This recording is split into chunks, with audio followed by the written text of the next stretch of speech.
We are following breaking news. Iran has launched an attack against Israel. Breaking news: in a major escalation of the crisis in the Middle East, Iran has started a direct attack on Israel. Iran has launched drones at Israel. Iran has launched dozens of drones and missiles at Israel, the country's Islamic Revolutionary Guard Corps ERG confirmed, after Israel said Tehran had begun attacks. The ERG said on Saturday that it had released the drones and missiles under the Operation True Promise, adding that the move was part of the punishment for Israeli crimes. Let's find out why has Iran launched an attack on Israel. Israel strikes Iran consulate in Syria's capital Damascus on April 1st. After that, Iran promised a response after its consulate in the Syrian capital Damascus was destroyed in a suspected Israeli missile attack, killing 7 people including a top commander and his deputy. Israel has long targeted Iran's military installations in Syria and those of its proxies, but Monday's attack was the first time it had targeted the embassy compound itself.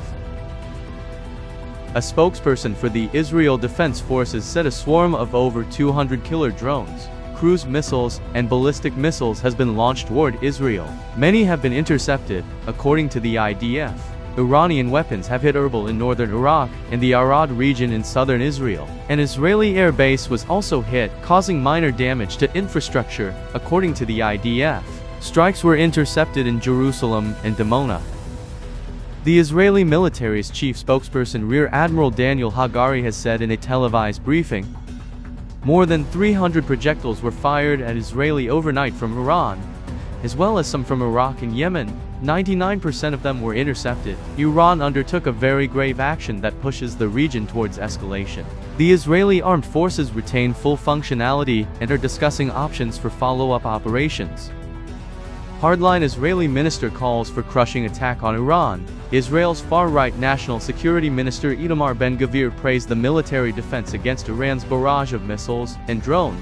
Now he's calling for a major response against the Islamic Republic. Impressive defense so far, now we need a crushing attack, he wrote on X. Latest conversation between Biden and Netanyahu. The two leaders spent 25 minutes on the phone, with the US president saying the US will continue to support Israel in its defense, but reportedly also that it will not participate in any offensive actions against Iran. There are also reports that Israel has been offering assurances to the US that any next steps it takes will be done in consultation, giving warning to the US prior to any military action being taken. We're seeing leaders in Washington now looking forward to what this next step by Israel might be.